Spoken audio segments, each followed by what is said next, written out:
Okay, folks, second part of topic 5 now.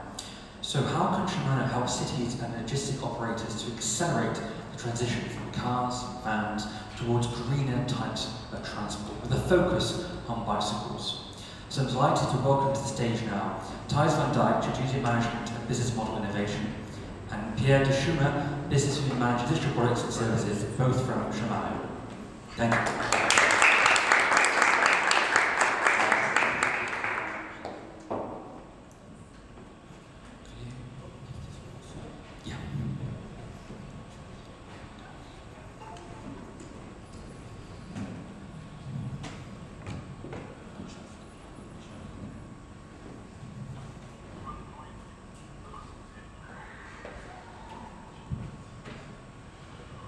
Good afternoon. So, the good news is we are the last ones to speak before the cocktail. And the bad news is we are the last ones to speak for the cocktail. So, thank you for the remaining audience to listen to us. Just a short introduction. My name is Peter Schuimer. I'm from the Business Development and Innovation Department at Shimano Europe. Within this department, we don't focus too much on products. We focus more on business models related to urban mobility is one of the areas we're looking at. And together with Thijs, I'm working on such projects to find new partnerships in the market. Hi everybody, my name is Thijs van Dijk. I'm working in the strategy team, and together with Piet, I'm also leading the business model innovation projects within Shimano Europe. Today, our goal is to answer this question, or at least to try to answer this question, and that's how Shimano can help cities and logistic operators to transition to greener modes of transport. We don't think we can completely answer it, but we can at least try. One general comment before we start is we try to make this presentation a bit interactive with Mentimeter, so please keep your phones and your tablets close by, like you're doing all day. And we can make the best of the last presentation. Okay. So before we deep dive in it, I just wanted to make a short introduction about Shimano, because when people, most of them know Shimano, and just earlier in the break somebody told it's on my bike, but I don't know the company that well. So a lot of people will know us from these kind of images on television, where this neutral service car is following in a professional road racing, and you see Shimano bikes on the roof. People ask me, you make bikes, but we don't make bikes, we make everything except for the frame.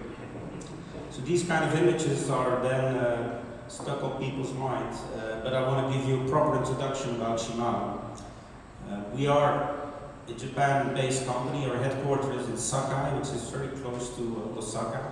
Sakai is historically known for its metal production industry. Actually, there's a lot of cooking knives being made there. We have factories in Japan, Malaysia, China, and Singapore. And our European headquarters is based on the high-tech campus in the Netherlands, in Eindhoven. Actually, last year was supposed to be a big party because we existed for 100 years. We were founded in 1921 by Shozaburo Shimano, and this is the very first product that Shimano made. It's a single freewheel. Sometimes you can still find it on eBay, and it's a very good investment if you can find it, because it's worth a lot of money. So today, still, a Mr. Shimano is heading the company. It's generation on generation to generation. It goes from within the family. So he was appointed last year in April, and our mission statement says we want to promote health and happiness through the enjoyment of nature and the world around us. And our vision is to become the brand of choice in sports, outdoor and bicycle mobility. What does it mean? We want to create products, captivating products, which are contributing to an active lifestyle of people in sports. And sports, certainly cycling, is very linked with nature. In the meantime, since 100 years, of course, we became a global company. We are now present in 31 countries, and total employment is around 14,000 people, for which almost 1,000 people in Europe.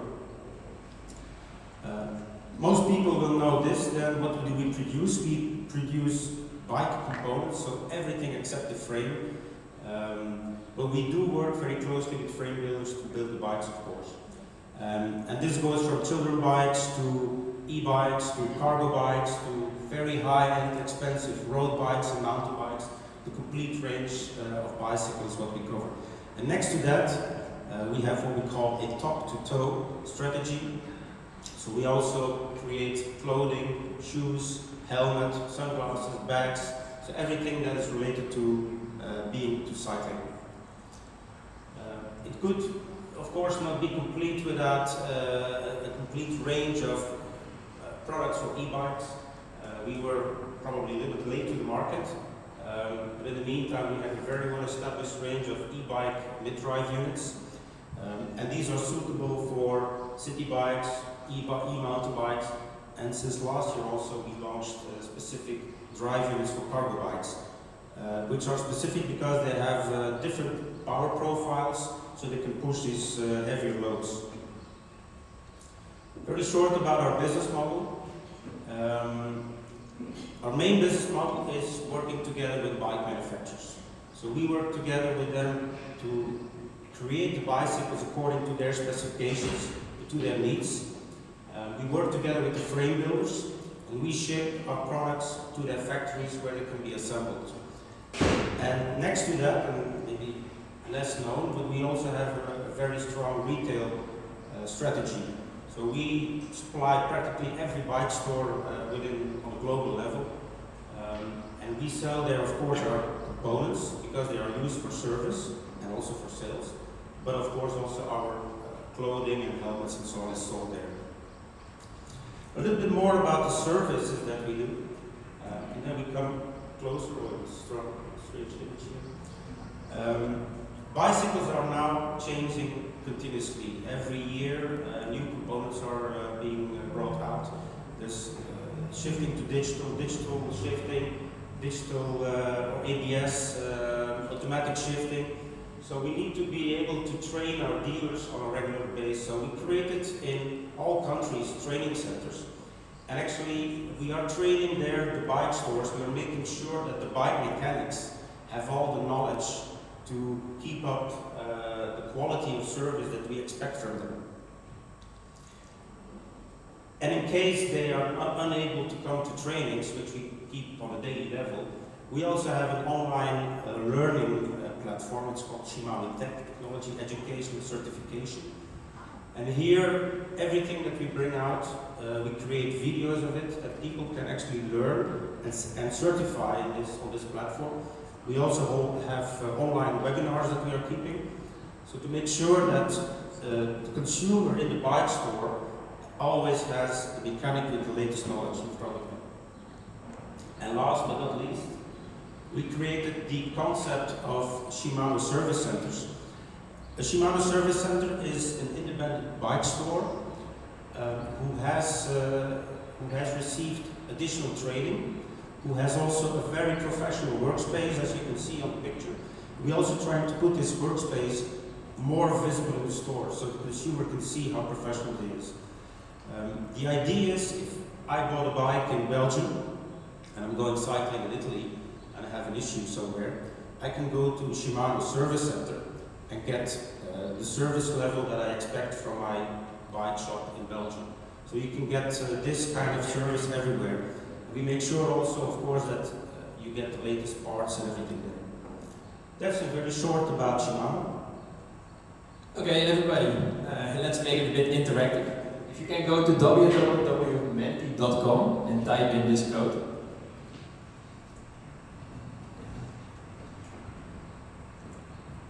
If everything goes well, you will see a question over there, and that question is, what do you see after this first impression, how Shimano should make the transition and help the logistic operators and the cities? So if you can, does it work? Is somebody already on the website? Yeah. Okay. Give us a second. Yeah, sure. So how can we stimulate this transition? It told us that we have the service center network. do we, for example, need to train more mechanics? Do we need to be like one of the parties as we're like global representatives to talk with cities, talk with operators? Yeah, please fill in your answers. I'm curious what you think. Local connection, yeah, I think that's a very important one. I'm not sure if we mentioned, but we have 3,000 Shimano service centers in Europe. So that is also like probably one of our unique selling points. Components for heavyweight cargo bags. Yeah. That's not the first time that we hear it. I know that our mother company is working on it. With the regulation that wasn't in place yet, it was kind of hard. More workshop and service centers, be present in maximum of the cities, robust products, initiate collaboration and partnership with public sector. Who gave that answer? Can you please raise your hand? Can you maybe explain it a little bit? Do you think maybe if you give him the... You're still young, Pete, you can run. Like, from what perspective the relationships with the public sector? I didn't hear if you actually said anything about it when you said this stuff before, but it was the first thing that came to mind. If you collaborate with public sector, schools, children, that would be really cool. And yeah, I guess even hospitals or other things. Yeah, that's definitely also one of the focus points. Like in our strategy, it's one of the things that we are focusing on new consumer segments, new markets, and like schools, but also like for example insurance companies. They are definitely like one of the focus points. And hopefully in the nearby future, we're also in a kind of charity-ish thing. We also do more in this area. Provide reliable sharing services. From what perspective, as we are not like the bike makers, is it also from a partnership perspective? Who gave this answer? No. Who gave the answer of providing reliable sharing services? Okay, no problem.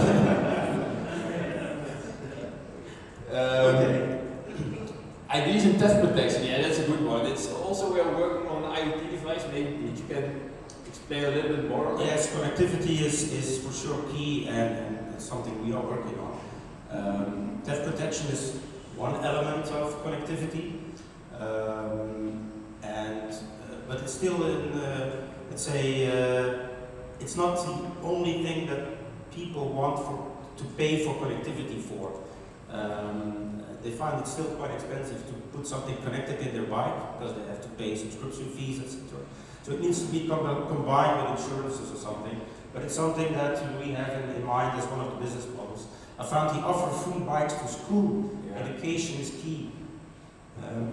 I think that's true, but we don't make bikes, but I think somewhere to be ambassadors for biking, we should maybe look at that. What we are really anxiously looking for is more mechanics. As you see, we are doing a lot of trainings. We want to keep the staff updated on knowledge, but still, bike mechanics is probably not the most sexiest job somehow. We want to work together with bike schools and create more mechanics. That's certainly in the area of urban mobility hubs. You know, there's more bikes on the road, but there's not more mechanics being educated. So that's something we're really looking at. Yeah, and what I also found interesting was recycle and repair of used bikes. Yeah. In the Netherlands, we normally just throw them in the water and then somebody gets them out. But I really think it's like an interesting one. You see more companies doing this, approaching it. With the road cycling, they're made of carbon, so it's a bit harder, but especially for city bikes, I think that is definitely the way to go. Because in the end, if you also want to be sustainable, we should probably make less products and then do longer with the products that we make. The recent steps that Shimano set in last mile delivery services. Around 2 years ago, we started a business model innovation project, and the reason why we started it is because one of our targets, one of our goals, was to expand the products and services that we offered. We followed this business model innovation project, but there are other ones. They are all more or less the same, but we did this one. And what we in the beginning did was try to understand the internal and the external environment and to define the key building blocks to focus on. After we did it, we went out to to find the consumer in the wild. After many interviews with our customers, we defined like 5 key areas where we want to focus on. After more experiments, we reduced that number towards 2. And for today, the most interesting one is the urban mobility area. So Pete and myself and with 2 others, we started to look around within urban mobility, like how do we want to add value, which service do we want to offer. I think luckily, I'm not sure if it's luckily, we didn't have to look that long. I'm not sure if it's also a common thing in Berlin, but in Utrecht, where I live, it's very common. Due to Corona, it even got worse because the parcel market kind of exploded. And it was already a problem with congestion in the city centers, but also with the vans blocking the roads. It only became worse. So what we did is we did many interviews with DHL, with PostNL, with UPS, and with many other providers. And we found out like what the problem was and what we could do for them. On the other side, we also had interviews with OEMs for cargo bikes and with other interesting parties. And what we found out that basically the job to be done was, for the logistic operators, was a heavy cargo bike. And what I mean with a heavy cargo bike is that they only cared about uptime. They didn't really care about what cargo bike, like what parts, like how it was maintained. They just needed to deliver the packages to the customers. That didn't necessarily mean that this was the only job to be done, because in the transition there were more challenges. These are a few cargo bikes. But of these cargo bikes in the market, they are made, for example, from motor parts. There are some are made from parts from a trailer, from a horse. All combined, they're all different requirements, different skill sets to have to maintain. And on the other end, if you look at the infrastructure that was there for vans, for delivery vans, it was very solid. It was like fast service. You got a replacement car in no time, and also you didn't need to maintain your car that often. For a cargo bike, it's completely different. So we had to look at how we could provide value in this area, and we came up with 3 services, or actually 3 pillars, in a new business model. The first one is monitoring, just monitoring the fleet, giving advice on battery uses, giving advice on what gears are used, to in the end optimize the usage. But also maintenance and repairs. It was completely different as the logistic operators were used to. They needed to be repaired on the road, but there wasn't yet an infrastructure for. We had meetings with DHL, that for example in a city where they had 3 cargo bikes operating, they had just a 4th one waiting in a container, ready to be used. We had a conversation with a company in England, and they were active in 10 cities, and they had just 1 person in every city waiting in case somebody happened on the road. So you can imagine it's not a very optimal way of working, but we weren't sure yet how we could provide value in this area. So what we did is we investigated in our network, our Shimano Service Center network. We looked around, so we did a survey in Belgium, the Netherlands, France, and Germany, and all our Shimano Service Centers, if they would be willing and capable of servicing these cargo bikes, but also to provide roadside assistance. What we found out was that they weren't. One of the reasons was that sometimes there was only 1 person in the shop, so if something happened, they couldn't go to the cargo bike. On the other side, also 40% of all the Shimano service centers in city centers were just too small to repair a cargo bike. So even if the cargo bike would be brought to them, they couldn't repair it. So we had to look for an alternative in this area. The consulting services, I will tell you a little bit more about that, but one of the things the logistic operators struggled with is like what cargo bike to use. There are probably, I don't know, like 100 different cargo bikes, and in the Netherlands where it's flat, or like in Hilly, some places of Germany or Belgium, the type of cargo bike you need to use and which brakes it needs to have is quite different. But also rider training, because you can imagine that the people that are delivering the parcels in a car weren't necessarily also capable of delivering or riding a cargo bike. For the maintenance and repair part, we looked for an alternative, which we found in the south of the Netherlands. So when we made these 3 pillars of services we want to deploy in the business model, we also asked ourselves, is it something we're going to develop ourselves? Are we going to create a company for that? Or are we going to try to partner with a company? So basically, during our round of interviews, we came to this company, Get Bike Service. They are an established B2B cargo bike service company. They already work like for DHL and many others. And actually we made a partnership with them and we invested in this company at the end of last year. We are now the biggest shareholder in there. And together with them, we really want to deploy these three pillars: the connectivity part, the service part, and the consulting part. Because we really believe that by providing really professional service to logistical companies, last mile logistical companies, that we can help them to deploy these cargo bike fleets into cities. Because it is something totally different than servicing a bike. The uptime needs to be guaranteed. The total cost of ownership needs to be as low as possible. So by having connected cargo bikes driving around and changing things from repairing into predictive maintenance, we can be completely different and we can really be very supportive to the deployment of cargo bike fleets. So, yeah. So the vision of Get Bike Service is really to become the leading European mobility service provider by offering innovative and sustainable service solutions for the mobility market. And the mission is to offer full service capabilities in countries where we are active. And we service our customers when and where they want in an efficient way, and we continuously exceed expectations. So it's a very high scale vision and mission. Today, Get Bike Service is already available or operating in Belgium, Netherlands, Luxembourg, Germany, even in Berlin since recently. They're servicing the fleet of gorillas. And also in Denmark, voice is getting in. Also in Denmark they are active.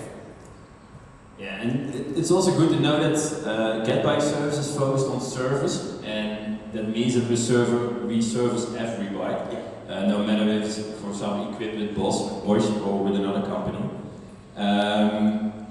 And of course, in the end, the aim is that via, for example, synergies, we hope that the operators switch to our products, but in the end, they just operate by themselves, Get Bike Service, and they are an independent service company. We also have some consulting service in the fleet management area of the own brands that we currently already have. And one of the things you see over here, this is a configuration method of Milremo, and Milremo is a soft goods company of Shimano. This is actually focused on B2C, so for consumers, everybody can go to the website and do this. But we also can offer this to B2B. You're more guided in the process. Our designers will help you the whole way through. But this is also one of the things that's very interesting. And what it can look like, for example, this, like the DHL one, we can make customized clothing. And actually on the left side for you, or right side, sorry, the inline one is currently already being ordered. So this is one that's already being ordered in Germany and being sent out. Another one is our Laser brand. They make urban helmets. This is a recently made helmet. And apparently one of the problems with urban helmets was the ventilation. They tackled this problem with this helmet. They also have like the LED light you see over here. And this is a very interesting helmet also due to the price point. And there are already conversations going on with big delivery companies that they might order this for the entire fleet. So this is also a very interesting product that from Shimano we can offer as a consultancy service. The last one I want to discuss today is a bike fit for riders. One of our companies is Bike Fitting. They are currently developing a software to give advice based on two measurements, which is your height and the length of your leg, to give advice on which size bike to use and on what height the saddle to put. This software of the system is being filled with 1.5 million measurements, and there are 75,000 bikes in it. So it's a quite robust system. And there are different options, but one very easy option can, for example, be that if you have like one type of bike, you just go to the website and you fill in the height of the person, the length of his leg, and he gets an advice on which height to put the saddle, which in the end, if you do it correctly, will for sure avoid injuries. But what are we looking for at Shimano? Why are we here today? Like, one of the things we're also interested in is urban planning. We all know that in the urban planning there will be more room for bicycles, less room for cars. And in Utrecht, for example, I think they do 4 times as many bicycle parkings compared to a car in every new building they make. But there will also be more opportunities and need to be more challenges, for example, to repair the bikes and also to park cargo bikes, for example. So perhaps one of the options we're thinking is like, if we build a new city center, maybe do we integrate the Shimano service center already in there with like parking options for cargo bike on the roof or in the garage.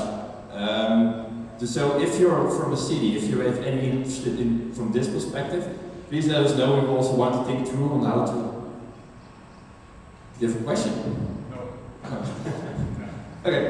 The other one is startups. Like as I said, one of the reasons why we started the Business Model Innovation Project is to define new services and new products for Shimano. As we are kind of an oil tanker, sometimes moving around to be innovative, startups are often way faster. So if you're a startup and you have some interest in working with us, please let us know. And what if you know startups? Yeah, we already had a good discussion about it. And last but not least, we are looking for partnerships, cities, fleet managers, I would say decision makers within the urban mobility who think somehow, okay, I saw something from Shimano which is interesting. The mobility hub conversation that we had earlier, also presentation from Yelby, I could see somehow these mobility hubs, do they need a service location also in there? So these are business models where we are trying to link parts of our business model into another business model, which could be interesting. So, you know, just open end. If you think that now you know more about Shimano at least, then come to us if you have some ideas or some questions. Yeah.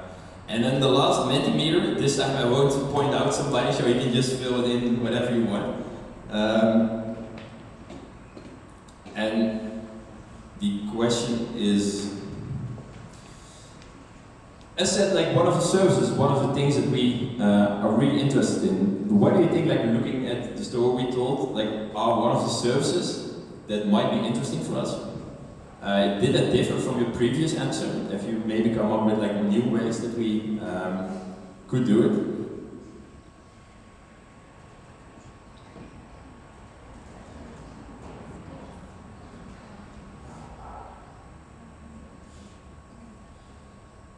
Inbuilt buffer trucks. Yeah.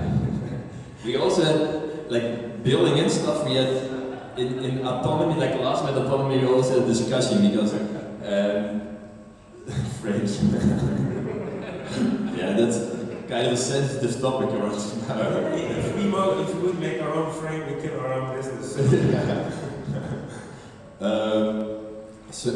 Service as a service. Service as a service. In bike like when we were at autonomy, we also had, for example, discussions with Docker and also with Urban Arrow. And like from Docker perspective, they want to integrate everything so that you can't touch like the cables, can't touch anything because then people don't break it. But from Urban Arrow's perspective, they want to have access to those places. So it's a different need that they have. Positioning of stolen bikes, yeah, that's very interesting. General anti-theft services, anti-vandalism, tracking bike. Anti-theft is a big thing. Yeah, it's a big thing. It's out increasing in the Netherlands over the recent months. It's quite a lot. Thanks for all the answers. We have any suggestions, ideas we could be interested to partner with. I'm not sure if you already have an idea right now. We met quite some interesting people already. Yeah, so maybe you can just, at the drink, we can do it. The driver, yeah, for sure, that's a good one. And dance on stage. Okay. That's for Pete. Happy on stage. And Newell, Zoba. Okay. Thanks, we will definitely check those. And then the last, take my wife.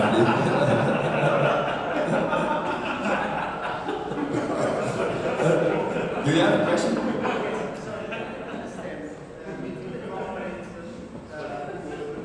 I just Yes. But the system is open for third-party batteries.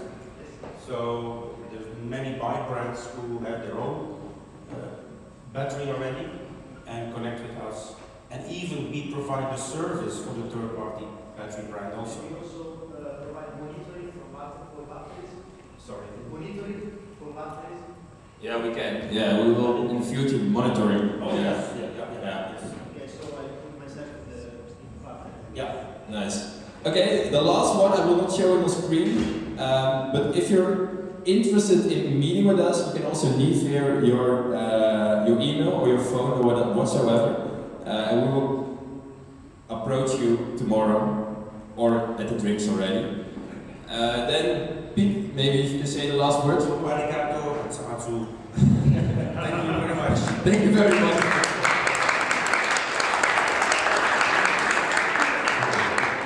Excellent. Thank you both so much for that. Great uplifting end to the topics. Thank you so much. Excellent.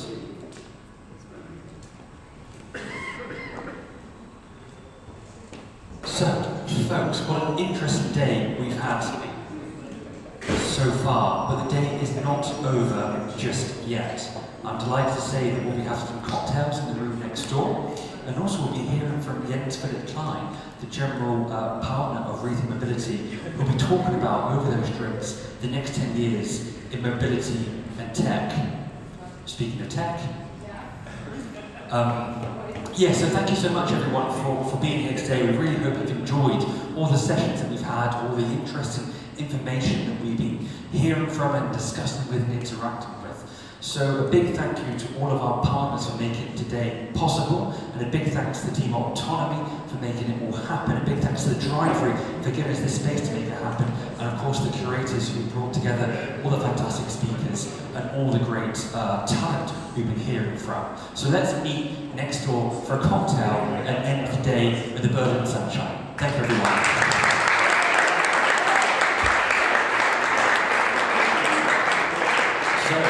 Make your way through. Let's have a drink.